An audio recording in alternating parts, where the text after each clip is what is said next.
오늘 같이 시편 126편 말씀을 나누고자 합니다. 평소에 좋아하시는 그런 본문이신가요? 네. 아, 그렇습니까? 이 시편 126편이 저는 참 개인적으로 좋아요. 그리고 제가 요르단에서 약 근 7년 정도를 살았거든요. 선교사는 아니었고요. 한인교회 목회자로 목회하면서 또 선교사역도 난민들 주로 돕는 선교사역도 하면서 살았는데, 제가 요르단에 처음 갔는데 요르단의 80%가 80에서 90%가 뭐냐? 광야예요. 우리나라는 70% 정도, 75% 정도가 산림이라고 하죠. 산이라고 하죠. 근데 그곳은 8, 90%가 광야예요. 그래서 우기 때, 비가 오는 때가 아니고 건기 때 나가면 다 그냥 누렇습니다. 누렇습니다. 할 얘기가 참 많은데, 제 이름이 또 성이 황씨인데 누를 황이. 그래서 그런가 누른 데만 갔는데 그때는 처음 갔을 때는 그게 그렇게 지겹더라고요. 맨날 나가도 다 누런색. 한국은 어딜 가나 겨울조차도 푸른 색깔이 있거든요. 겨울에는 침엽수 같은 게 여전히 푸르잖아요. 근데 거기는 다 누러요. 진짜 지겹다. 그래서 누가 공황장애 생길 것 같다더니 진짜 내가 딱 그럴 것 같더라고요. 그런데 재밌는 것은 한국에 돌아왔잖아요. 근데 한국에서 지금 요르단 하면 가장 그런 게 뭐냐? 사실은 광야예요. 거기는 지평선이 일상이잖아요. 넓어요. 그리고 그 황량한 광야가 지금은 왜 이렇게 그리운지 지금 거꾸로가 됐어요. 그래서 제가 요르단을 다시 가야 한다면 다른 이유도 있겠지만 광야에 가서 다시 하나님을 1대1로 대면해보고 싶은 그 믿음의 선진들이 그 광야를 걷고 그곳에서 기적을 체험하고 그 메마르고 황량함은 이루 말할 수가 없어요. 여러분들이 성경을 읽다 보면 이스라엘 백성들 참 못됐어. 하나님께서 구원해 주셨더니 말이야. 사흘길 좀 걷다가 물이 없다고 이렇게 홍해 건너자마자 이 놀라운 역사 있지 않은 그 전례가 없는 구원 사역을 경험하고 이렇게 불평한단 말이야. 여러분들 가보세요. 그 뜨거운 그 햇빛이 내리쬐고 그 지열이 어마어마해가지고요. 한여름엔요 몇 도까지 올라간 줄 아세요? 50도까지 올라가요. 광야의 기온이 50도까지 올라가요. 요즘 여름에 여러분 이제 날이 어제부터 좀 선선해졌죠. 어제 집사람이 내내 방학이 아니죠. 여름 내내 산책을 안 나가더니 어제는 선선하니까 나가더라고. 산책하겠다고. 저는 안 나갔는데. 왜 남편을 혼자 두고 가죠? 이해는 안 되는데. 가더라고요. 가서 하고 오는데 사람이 그렇게 많이 나와 있더래요. 근데 뜨거운 여름에도 물론 운동하는 사람도 있지만 여러분 그 햇빛 받으면서 산책하시겠습니까? 아니 이 좋은 환경에서도 뜨거운 햇빛 쬐면 산책 안 하신 분들이 그 뜨거운 광야를 걷는 사람들 얼마나 목이 말라요. 그런 사람도 불평했다고 얘기할 수 있어요? 근데 해요 우리가. 왜냐? 그쪽 지역을 모르니까. 모르면 용감하다고. 경험해보면 내가 얼마나 당신들에게 무리한 욕을 했는지를 오히려 우리가 사과하게 돼요. 이스라엘 백성들에게. 우리가 그렇게 쉽게 욕할 게 아니에요. 우리가 살다 보면 어려운 일 당하죠. 그럴 때 우리도 하나님께 감사할 때도 있지만 어떤 때는 막 원망, 불평 들어요, 안 들어요? 솔직하게 얘기하시네요. 감사합니다. 우리가 그럴 때가 있거든요. 제가 오늘 그 광야를 생각하면서 여러분과 함께 말씀을 좀 같이 나눠보려고 그래요. 오늘 본문에 시간이 저희가 막 길게 주어진 시간이 아니기 때문에 원래 목사는 설교를 짧게 해야 은혜롭다고 하더라고요. 설교 길게 하면 다시 초대 안 한다면서요. 저는 오늘 2번 다시 초청받지 못할까 하고 길게 할까? 신념대로 할까? 그래도 은혜 받으러 왔다가 상처받고 가는 심령들 없게 하는 게 나을까 하다가 하여튼 고민하고 있습니다. 은혜 되는 대로 합니다. 오늘 본문 4절에 보면 뭐가 나오냐면 남방이라고 하는 단어가 나와요. 남방. 남방이 뭔지 아십니까 혹시? 남방. 남쪽에 있는 게 남방이잖아요. 네, 남방이 뭐예요? 혹시 아십니까? 네, 아까 126편 좋아한다고 하시면 누굽니까? 네, 그 정도는 설명해 주시고 아니까 좋아하시는 거 아닐까요? 네, 남방이 뭐예요? 우리 남방으로 번역이 되어 있는데 이스라엘의 남방에 뭐가 있냐면 네게브 사막이 있어요. 네게브 혹은 네게브. 네게브예요. 여기서 말하는 남방은 네게브예요. 여러분 이 네게브는 그러니까는 이스라엘 백성들이 살 수 있는 땅, 가나안 땅이죠. 그 땅에서 가장 남방 한계선이라고 할 수 있는 사람이 살 수 있는 남방 한계선으로 보통 얘기하는 게 바로 어디냐? 브엘세바예요. 그냥 살 수 있는. 물이 그래도 거기는 있어요. 비도 오고. 어쨌든 근데 그 브엘세바 밑에부터는 물이 없어요. 비도 잘 안 내려요. 그래서 이 네게브는 쉽게 말하면 진짜 사람이 살기 어려운 광야예요.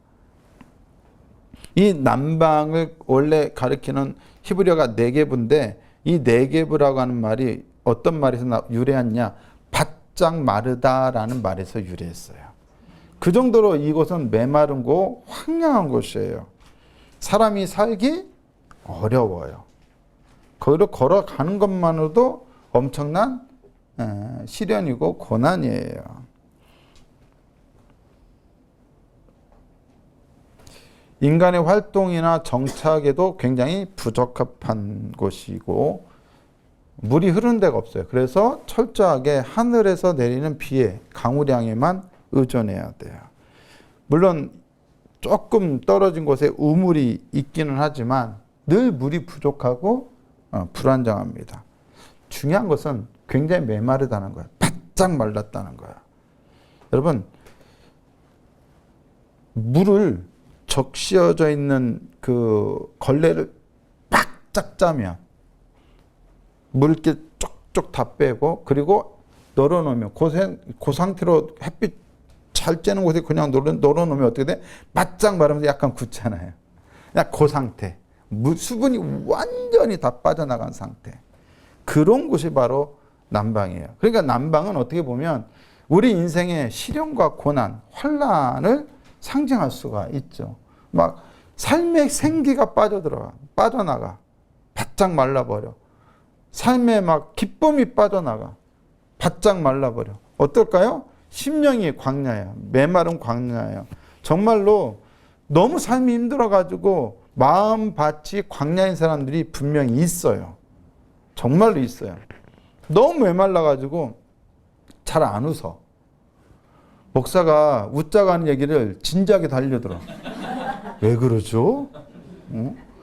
우리가 그렇잖아요. 사람 간에 이게 적절하게 생기가 돌면 웃음이 나오고 좋은 격려의 말로 나오고 하는데 그냥 메말라가지고 모든 게 다 어떻게 돼요? 공격적이에요. 공격적이에요. 영혼이 메마른 거예요. 너무 삶에 힘든 거예요. 자, 그런 상황을 염두에 두고 우리가 이 본문을 볼 때 시편 126편 1절에 보니까 뭐라고 표현하냐? 여호와께서 시온의 포로를 돌려보내실 때 우리는 꿈꾸는 것 같았도다 이런 표현을 사용하고 있어요. 눈여겨봐야 할 대목이 뭐냐? 시온의 포로라고 하는 말이죠. 뭘 전제하고 있어요? 포로 생활을 하고 있다라는 것. 자, 여러분 포로 생활과 남방을 연결해 보세요. 연결이 돼야 한대요. 너무 확 들죠. 포로 생활은 뭐예요? 삶의 기쁨이 바짝 말라버린, 비틀어 말라버린 상황이에요. 그렇게 잘 살던, 오랫동안 하나님을 섬기며 복을 누리던 가나안 땅에서 뿌리째 뽑혀서 장장 1000km가 멀리 떨어진 바벨론 낯선 곳에 끌려와서 뿌리째 뽑혀와서 살았으니 그것도 어떤 존재로? 정당한 시민이나 동등한 시민으로 사는 게 아니라 포로로, 노예로 살아야 했으니 그들의 삶은 어때요? 바짝 말라버린 남방과 같아요. 더군다나 그들은 늘 성전에서 하나님을 예배하던 사람들이었는데 성전이 있어요, 없어요? 없어요. 자신의 왕들에게 통치를 받았는데, 제사장들에게 축복을 받았는데, 선지자들의 말씀을, 달콤한 하나님의 은혜의 말씀을 들으며 살아왔는데, 여기는 성전이 없어요. 우상 신전만 많아요. 제사장이라고 해봐야 우상 신전에 섬기는 제사장들이에요. 선지자들이라고 해봐야 말씀을 전해줄 선지자가 없어요. 영적으로도 메마르고 경제적으로도 메마르고 심리적으로도 정서적으로도 메말라요. 너무 힘들어요.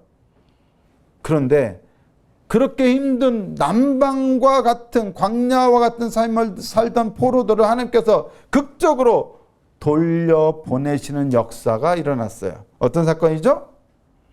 고레스의 칙령이에요. 돌려보내주셨어요. 놀라운 일이죠. 기적이죠. 그들이 그 광야와 같은 삶을 살던 그 시절에 하나님이 우리를 우리의 땅, 우리의 고토로 돌려보내주시라고 하는 그런 기대감을 가지고 아이고 내일이면 갈 거야 할렐루야 하면서 그렇게 살았을까요? 하루하루가 너무 고통스럽고 언제 이 삶이 끝나나 언제 끝날지 몰라서 절망감에 너무 고통스러워하던 삶이었을 텐데 어느 날 갑자기 너 집에 가! 너희 고향 땅으로 돌아가! 가서 성전도 지어! 너희들이 섬기고 싶은 여호와 하나님을 섬겨도 돼! 상상도 못했던 일인데 갑자기 그게 선포가 됐어요. 고레스가 바벨론을 정복한 다음에 칙령을 발표했어요. 돌아가도 좋다. 어때요? 이게 꿈이야 생시야. 야, 못 꼬집어봐. 당장 그런 일들이 일어나지 않았겠습니까? 그래서 2절에 보니까 뭐라고 되어 있어요? 그때 우리 입에는 한번 같이 한번 읽어보실까요? 시작. 그때 우리 입에는 웃음이 가득하고 우리 혀에는 찬양이 찼었도다. 그때 문나라 가운데서 말하기를 여호와께서 그들을 위하여 큰 일을 행하셨다 하였도다. 여호와께서 3절이요. 여호와께서 우리를 위하여 큰 일을 행하셨으니 우리는 기쁘도다. 기가 막힌 거죠. 막 가만히 있어도 웃음이 막 나오는 거예요. 그죠? 가만히 있어도. 여러분들께서 사랑하는 여러분들의 남편분들 처음 만날 때 웃음이 나왔잖아요. 아닌가? 여러분들이 남편과 결혼했을 때 웃음이 나왔잖아요. 아닌가? 여러분 솔직한 여러분들의 감정 표현을 제가 아는 목사님께 가서 전달하면 어떻게 될까요? 여러분 어쨌든 우리가 너무 기쁠 때는 나도 모르게 웃게 돼요. 너무 행복해서 웃게 돼요. 찬양이 나와요. 왜요? 하나님 우리를 위하여 큰 일을 행하셨기 때문이죠. 시온의 포로를 그들의 운명을 완전히 돌이키셨어요. 바짝 말라버린 심령이었던, 바짝 말라버린 인생이었던, 노예 삶이었던 그들을 다시 회복시키셨어요. 그런데 여러분, 이 역사를 우리가 알아요. 근데 문제는 포로 생활에서 돌아왔지만 그들의 삶이 원래 그 전에 포로가 되기 전의 삶처럼 완전히 그 삶처럼 복원이 되었습니까? 회복이 되었습니까? 아시다시피 바벨론 이후에 페르시아가 정복하고 그리고 고레스 칙령으로 인해서 돌아왔지만 이후에 그들은 여전히 독립국가를 이루지 못하고 지속적으로 이방 제국의 통치를 받았어요. 페르시아, 그 다음에 그리스, 그 다음에 로마. 여전히 포로 상태는 완벽하게 그 이전 상태로 돌려지지 않았어요. 그래서 여전히 그들은 고통을 당하고 완전히 포로지로 끌려갔을 때와는 그래도 다르지만 여전히 그들은 포로 상태라고 하는 그 극심한 고통에서 완전히 해방되지 못했어요. 그래서 다시 그 옛날 고레스 칙령을 통해서 위대한 일을 행하셨던, 큰 일을 행하셨던 하나님께 다시 뭐예요? 하나님께 기도하는 거예요. 그게 4절이에요. 4절 한번 읽어보실까요? 시작. 여호와여 우리의 포로를 남방 시내들 같이 돌려보내소서. 여기서 돌려보내소서라고 하는 말은 아까 1절에 나오는 돌려보내다와 똑같은 말이에요. 근데 문제는 우리의 포로, 물론 돌아오긴 했지만 여전히 포로와 같은 삶을 살아가는 사람들이죠. 그 사람들을 남방 시내들 같이 돌려보내소서라고 했어요. 남방은 알겠어요. 근데 남방 시내들은 뭐죠? 남방 시내들은 뭐예요? 자, 남방이란 땅이 아주 바짝 말라버린 곳이에요. 수분이 없어요. 바짝 말랐어요. 근데 여러분, 오랜 세월 햇빛은 강하고 땅은 마르다 보니까 그 땅이 어떻게 되겠어요? 굳어요. 딱딱해져요. 그런데 남방이지만 그 남방에도 어쩌다가 하늘에서 비가 내릴 때가 있어요. 그리고 비가 한 방울 두 방울 조금 내리는 게 아니라 억수같이 갑자기 짧은 시간에 게릴라성 폭우가 내려오는 그런 순간이 있어요. 제가 한 번은 두바이를 갔는데 두바이 아는 한인교회 목사님 집을 갔어요. 교회가 집이에요. 그래서 같이 지내다가 저희가 그 집에서 묵게 돼서 식사를 대접한다고 식당을 갔어요. 한식당을 갔어요. 그리고 한식당을 가서 밥을 먹으면서 1시간 정도 있다가 나왔더니 그 잠깐 사이 두바이 그 사막이 비가 내린 거예요. 그러니까 비가 1년에 몇 번 오지도 않으니까 대비가 없어요. 하수도가 발달이 안 돼 있어요. 공교롭게도 그 목사님의 교회가 지하예요, 지하. 그러니까 두바이에 사실 두바이 집이 큽니다. 부잣집들이라. 집들이 있고 그리고 그 지하에다가 지하 좀 큰 홀이 있어요. 그럼 그 큰 홀에서 뭐 파티도 열기도 하고 막 이런 어떤 그런 공간이 있어요. 근데 거기다가 교회를 해서 이제 운영을 하는 거예요. 예배를 드리는 거예요. 그런데 그 잠깐 비가 왔는데 폭우가 내렸는데 잠깐 동안 물이 막 이렇게 갑자기 모이면 모일 거 아닙니까? 그래서 비가 막 그러면 빗물이 막 모여서 이제 내려갈 거 아니에요. 근데 내려가는데 전혀 대비가 안 돼 있는데 그 낙엽들이 있었던 거죠. 낙엽들이 그를 흘러가면서 다 막아버린 거야. 거기요. 그 구멍 난 거를 다 막아버렸어요. 그래서 그 물이 그대로 어떻게 됐어요? 지하로 다 갔어요. 진짜 가니까 제 발목보다 훨씬 더 높이 바닥에 물이 찼어요. 어이구, 밥 먹으러 가지 말았어야 돼요. 그 예배를 드려야 하는데 물이 가득 찼으니 목사님하고 사모님하고 물 퍼겠다고 이제 밥 먹고 오자마자 그 일을 해야 하는데 제가 아무리 손님이지만 그걸 가만 보고 놔둬요? 같이 퍼는 거예요. 새벽 1시까지 퍼는 거예요. 와, 저녁 먹고 들어와서 새벽 1시까지 그 물을 퍼요. 여러분, 사막이라도 비가 오면 그럴 수 있어요.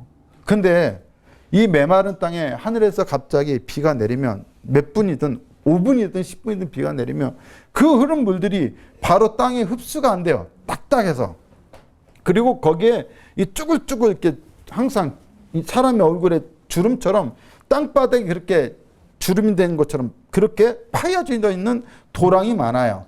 그 도랑들이 크고 작은 것들인데 그 모든 도랑으로 물이 흐르다가 결국 가장 낮은 곳으로 흐를 거 아닙니까? 물이 흐르면 한 곳으로 다 집중해요. 그러면 어느 정도 물이 도랑들이 다 모여서 한 곳으로 모이게 되면 그 물이 어떻게 되냐? 어마어마한 급류가 되는 거야. 그래서 그 급류가 쫙 흘러가요. 그래서 여러분들이 혹시 보셨는지 모르겠지만 사우디도 사막이잖아요. 한 번은 비가 내가지고 사우디에서 낙타가 물에 둥둥 떠가는 그런 영상도 있어요. 대단하죠. 그러니까는 광야예요. 메마른 땅이에요. 근데 갑자기 남방에 뭐가 생겼다고요? 시내가 생긴 거예요. 강이 생긴 거예요. 그러니까는 갑자기 비가 올 줄 몰랐는데 갑자기 비가 내려가지고 없던 강이 생겨요. 사막에 강이 생겨요. 시내가 생겨요. 그러니까는 지금 우리의 포로를 남방 시내들 같이 돌려보내소서라는 얘기는 갑자기 내린 비에 의해서 급류가 흘러서 시내가 생기는 것처럼 우리의 포로를 그와 같이 하늘의 은혜의 폭우를 우리에게 부어주셔서 고레스 칙령과 같은 기적의 역사가 일어났던 것처럼 또다시 우리의 삶에 이러한 놀라운 기적을 행하여 달라는 기도라는 것이죠. 중요한 것, 남방의 시내는 하늘의 급습이에요. 폭우의 급습이에요. 마찬가지로 남방 시내들 같이라는 얘기를 우리는 이렇게 이해할 수 있어요. 우리의 삶에 기도는 하지만 예수를 믿기는 하지만 하나님을 섬기고 예배는 하지만 교회 와서 봉사도 하지만 여전히 해결되지 않는 나의 심령, 여전히 해결되지 않는 나의 삶의 문제, 여전히 응답받지 못하는 기도의 제목들이, 그런 것들이 쌓이고 쌓이다 보니까 어때요? 내 심령은 완전히 가뭄에 마른 논바닥처럼 메마르고 딱딱하고 갈기가 찢어지고 너무 힘든 거야. 너무 괴로운 거예요. 그런 곳에 갑자기 하늘에서 생각지도 못하던 때에 비가 내려서 시내가 흐르게 되는, 강물이 흐르게 되는, 메마른 땅을 적시는 것을 넘어서 완전히 강을 이루게 되는 기쁨의 강, 생수의 강, 은혜의 강, 축복의 강, 기적의 강이 흘러가게 되는 역사를 지금 우리에게 허락해 달라는 기도라는 것이죠. 우리가 기도를 안 하는 사람들이 아닙니다. 그죠? 기도 얼마까지 해봤나? 몇 시간까지 해보셨습니까, 여러분? 기도 최고 많이 해보신 시간이, 한 번 딱 기도 들어가서 몇 시간까지 해보셨어요? 1시간은 기본적으로 하시잖아요. 그죠? 너무 처음부터. 못해도 30분 이상은 하시잖아요. 그죠? 네, 그 정도는 우리가 기본으로 생각하고, 나 그래도 2시간 이상 기도해봤다. 2시간 이상 기도해봤다. 예, 2시간. 네, 좋습니다. 수준이 있어요. 그죠? 3시간 이상 기도해봤다. 3시간. 3시간 이상 기도해보신 분 없으십니까? 있으실 것 같은데. 저는 몇 시간 기도해봤을까요? 10시간. 에이, 저를 말라 죽이시려고. 저는 7시간은 기도해봤습니다. 우리가 기도 안 한 사람이 아니에요. 기도해요. 근데 문제는 기도의 응답이 그렇게 빨리빨리 와요? 빨리빨리 이루어져요? 우리 삶에 문제가 왔어요. 기도해요. 하나님 믿어요. 근데 그 문제가 즉각 해결되거나 회복이 돼요? CTS 지금 오늘 금요기도회가 300인가요? 237회 맞습니까? 237회 동안 하나님께서 분명히 놀라운 역사를 이루셨을 거예요. 그러나 여전히 237회 기도하는 동안 모든 게 다 응답되지는 않았을 거예요. 그죠? 여전히 기도하고 있는 기도 제목이 있어요. 그 응답되지 않는 기도 제목은 그 오랜 시간 동안 하늘의 비 한 방울을 기다리던 그 메마른 땅같이 기다리는데 물이 안 내려와서 여전히 메말라 있는 것과 같다라는 거예요. 그런데 여러분, 남방에 시내가 생겼다는 얘기는 갑작스럽게 폭우가 내렸다는 얘기고, 그 얘기는 곧 우리의 삶에 분명히 기다렸지만 너무 고통스럽게 우리는 오랜 시간 기다렸지만 그런 일이 일어날 거라 생각하지 못하면서 오늘도 그렇게 살아가고 있는데 갑작스럽게 시내가 흘러가게 되는 것처럼 하나님께서 기적적으로 은혜를 베푸셔서 그 문제를 단박에 해결하시는 놀라운 역사를 이루신다는 것입니다. 성도 여러분, 우리가 기도하는 것은 점진적으로 어떤 일들이 좋아지는 것을 위해서 기도하기도 하지만, 기도하다 보니까 점진적으로 좋아지는 일도 있죠. 하지만 어떤 때는 하나님의 강력한 개입으로, 하나님의 큰 일을 행하셨다고 하는 것처럼 강력한 개입으로 기적적으로 갑작스럽게 순간적으로 일어나는 기적의 역사, 축복의 역사도 반드시 필요하다는 거예요. 그렇지 않습니까? 갑자기 점진적으로 인격이 성장하고 교회가 성장하고 하는 것도 있을 수 있지만, 갑자기 성령을 받거나 아픈 사람이 갑자기 치유함을 얻거나 우리가 기적적으로만 일어나야 할 일들이 있잖아요. 뭐 내내 기도하고 있는데 정말 우리 뭐 아이가 대학을 공부했거나 뭐 취업을 위해서 공부하고 있는데 갑작스럽게, 여러분, 취업이라는 게 갑작스럽게 되는 경우도 있으시지만 취업 합격이라고 하는 것은, 점진적으로 되는 것이, 준비는 그렇게 하지만 합격이라는 것은 순간적인 거잖아요. 합격이 천천히 어제, 오늘, 내일까지 이어서 이렇게 연속적으로 3일 동안 발표하는 게 아니라 발표 딱 인터넷 들어가 보면 발표 합격이냐 불합격이냐 딱 나오잖아요. 우리 아들놈이 하나 있는데, 아들놈이 하나밖에 없습니다. 딸도 하나 있고, 오해하실까봐, 아들 하나만 있을까봐 오해하실까봐. 어쨌든 이 아들이 이제 군대를 가요. 군대 가는데 요 놈이 이제 외국에 살다 보니까 이게 영어가 좀 되잖아요. 그래서 육군을 원래는 신청해 놔가지고 11월 19일인가에 날짜는 받아놨어요. 근데 자기가 이제 군대를 가서 좀 시간을 좀 유용하게 써보겠다고, 이왕이면 좀 유용하게 쓸 수 있는 시간을 위해서 뭐 카투사를 지원해 보겠대요. 제가 이렇게 가보라고는 안 했어요. 근데 지가 해보겠대요. 그럼 해봐라. 그래서 토익 시험도 보고 간단하게 보고 그냥 넣었죠. 근데 저는 얘가 그렇게 기다리는 줄 몰랐어요. 발표 날짜가 됐는데 그날 4시인가 5시까지 기다려야 돼요. 이게. 근데 인터넷이 떠야 돼요. 근데 이것이 그냥 기다리면 되는데 이거 되게 애가 탔나 봐요. 내색은 전혀 안 하더니 딱 시간 되니까 들어갔다 나왔다. 인터넷 핸드폰으로 들어갔다 나왔다 들어갔다 나왔다. 근데 딱 합격되니까 막 좋아가지고 방에서 막 나와가지고 합격이라고 그냥 그때부터 실실거리고 막 웃고 막 그러는 거예요. 순간적인 거예요. 합격은 딱 순간이에요. 그죠? 불합격도 순간이고. 어쨌든 이와 같이 남방의 시내들이 이렇게 흐르는 것처럼 갑작스럽게 우리의 삶에 놀라운 은혜, 기적, 순간적인 어떤 역사가 일어날 수 있어야 한다는 거예요. 우리가 그걸 기대할 때도 있다라는 거예요. 그리고 하나님 그러한 방식으로 우리의 삶을 기적적으로 회복시키실 수도 있다는 것을 우리는 믿어야 합니다. 자, 그래서 제가 오늘 드리고 싶은 말씀이 이거예요. 시편 126편 5절과 6절입니다. 한번 읽어보실까요? 시작. 눈물을 흘리며 씨를 뿌리는 자는 기쁨으로 거두리로다. 울며 씨를 뿌리러 나가는 자는 반드시 기쁨으로 그 곡식단을 가지고 돌아오리로다. 아멘. 여러분, 광야는 씨를 뿌려도 농사가 잘 될까요? 안 돼요. 메마른 땅에 농사라는 것은 결코 쉽지 않습니다. 여기 사모님도 계시고 집사님, 권사님도 계실 텐데 신앙생활이라는 것도 그렇고 교회 목회 사역이라는 것도 그렇고 참 어떤 때는 메마른 광야와 같은 곳에 씨를 뿌리는 것과 같이 느껴질 때가 있어요. 삶이란 것도 그래요. 인생이란 것도 그래요. 우리가 기도를 안 하는 게 아니에요. 해요. 하지만 그럼에도 불구하고 하긴 해요. 근데 너무 응답이 안 오고 원하는 바가 이루어지지 않고 문제가 해결되지 않아요. 너무 힘들어서 눈물이 나요. 눈물을 흘리며 씨를 뿌리러 가요. 얼마나 나가기 싫으면 눈물이 나겠어요. 얼마나 힘들면 눈물이 나겠어요. 어떤 사람이 어느 날 주일이 되었어요. 교회가 가기 싫은 거예요. 그래서 엄마한테 엄마 저 오늘 교회 가기 싫어요. 애야 그래도 교회 가야지. 엄마가 타일러요. 근데 그래도 아들이 교회 가기 싫어요. 엄마 저 교회 가기 싫어요. 에이 그래도 가야지. 예배드려 가야지. 마지막으로 아들이 엄마 정말 저 교회 가기 싫다고요? 무슨 소리야 네가 담임 목사인데.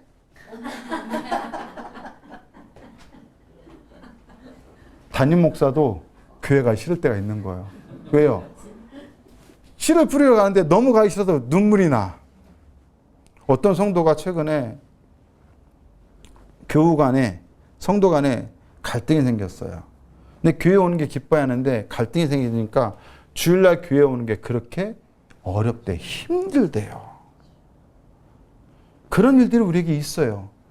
우리가 열심히 안 하는 거 아니에요? 최선을 다하지 않는 거 아니에요? 열심히 해요. 근데 정말 해도 안 되는 것들이 있어요. 자녀 문제 쉽게 안 돼요. 그죠? 목회 쉽지 않아요. 살아가는 거 쉽지 않아요. 사업 쉽지 않아요. CTS 영상 사역 쉽지 않아요. 여러분들 여러 개 기도로 후원하시고 협력하시니까 본부장이 힘내서 같이 하지만 결코 쉽지 않을 겁니다. 모든 것들이 쉽지 않은 것들이 있어요. 내가 원하는 대로 안 되는 게 있어요. 누군가는 병이 들었어요. 요즘 제가 정말 기도를 많이 해야겠다라고 생각이 들었던 이유는 아픈 분들이 너무 많은 거예요. 교회에. 나이가 많으시니까 이제 그럴 만도 하긴 해요. 근데 저로서는 담임 목사로서는 마음이 평안하지 않아요. 내가 할 수 있는 일이 뭐예요? 둘 중에 하나예요. 하나님께서 능력 주셔서 안수하고 딱 일어날 쩌다 회복될 쩌다 해서 회복되게 하거나 아니면 그렇지 않을지라도 하나님 앞에 그들을 대신해 내가 밤새 기도하는 거. 그 두 가지밖에 없어요. 그렇죠. 그래서 저는 그들을 위해서 기도하겠다라고 마음 먹고 기도해요. 철야 기도해요. 사랑하는 성도 여러분. 그런데 그게 쉬운 일이에요? 아니에요. 어려워요. 울며 씨를 뿌리러 나가야만 하는 일들이 있어요. 기쁨으로 나가서 씨 뿌려야지. 야, 이제 곧 결실하겠구나. 이렇게 신나게 가서 일할 수 있다면 그건 행복한 거예요. 근데 울며 씨를 뿌리러 나가야만 하는 그런 상황이 생기고 그런 일들이 있고 그런 아픔들이 우리 삶에 분명히 있다라는 거예요. 가정의 문제는 왜 이렇게 쉽게 해결이 안 되죠? 왜 이렇게 가정의 문제는 쉽게 회복이 안 되고 사업의 문제, 직장의 문제, 인간관계의 문제가 쉽게 회복이 안 돼요? 우리 부모님을 보면 부부란 참 오묘해요. 엄청 서로 싫어해요. 근데 엄청 싫어하는데 지금도 잘 살고 있어요. 우리 어머니 무슨 얘기만 하면 참 기가 막혀요. 어떤 이야기를 꺼냈어요. 뭐 이런저런 얘기하면 아 그랬고 이렇게 있고 이렇게 했는데 꼭 문제가 있단 말이에요. 그럼 문제가 있으면 그거는 이렇게 하면 좋겠네요. 이렇게 하면 좋겠는데요. 하면 좋은데 항상 다 너희 아버지 때문이야. 모든 문제의 원천은 우리 아버지야. 뭐 내가 뭐 한 것도 뭐 아들이 아픈 것도 우리 집안에 뭐 문제가 생긴 것도 다 너희 아버지 때문이야. 끝까지 해결이 안 되는 거예요. 아버지를 용서하거나 물론 사랑하는 마음이 없는 건 아니에요. 그러나 끝까지 해결되지 않는 것, 그 마음, 원한, 평생의 한. 왜? 그래서 남자들이 젊을 때 잘해야겠죠. 물론. 근데 해결되지 않는 거예요. 지금까지도 우리 집안의 숙제입니다.